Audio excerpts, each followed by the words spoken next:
బల్గేరియాకు చెందిన అంధ ఆధ్యాత్మికవేత్త, ప్రపంచ ప్రఖ్యాత కాలజ్ఞానిగా పేరుగాంచిన బాబా వంగా చెప్పిన మరికొన్ని జోస్యాలు వెలుగులోకి వచ్చాయి. రానున్న దశాబ్దాల్లో ఏం జరగబోతుందో ఆమె చెప్పారు. 2025లో యూరప్లో ఒక పెద్ద వివాదం ఏర్పడనుంది అని, ఇక ఈ వివాదం కారణంగా ఖండంలో జనాభా గణనీయంగా తగ్గిపోతుందని తెలియజేశారు. నూతన ఇంధన వనరులను అన్వేషించే ప్రయత్నంలో మనుషులు 2028లో శుక్రగ్రహాన్ని చేరుకుంటారు అని పేర్కొన్నారు. అంతేకాకుండా 2033లో ధ్రువం మంచు కరగడం వల్ల సముద్ర మట్టాలు గణనీయంగా పెరుగుతాయి అని తెలిపారు. కమ్యూనిజం తిరిగి 2076లో ప్రపంచవ్యాప్తంగా ఉద్భవిస్తుంది అని జోస్యం చెప్పారు. మరోవైపు భూగ్రహానికి వెలుపలి నాగరికతలతో 2130లో సంబంధం ఏర్పడుతుంది అని తెలిపారు. 5079 నాటికి ప్రపంచం అంతమైపోతుంది అని తెలిపారు.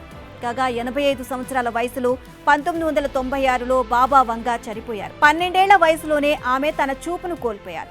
నోస్ట్రాడామస్ ఆఫ్ ది బాల్కన్స్ అని కూడా ఆమెను పిలుస్తూ ఉంటారు.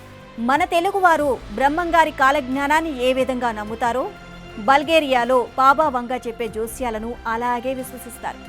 కొన్ని ఘటనల తర్వాత ప్రపంచవ్యాప్తంగా ఆమె జోస్యాలను విశ్వసించడం మొదలైంది. చాలా అంచనాలు నిజమవడం ఇందుకు కారణమైంది. అందుకే ఆమె కాలజ్ఞానానికి ప్రత్యేక గుర్తింపు ఉంది.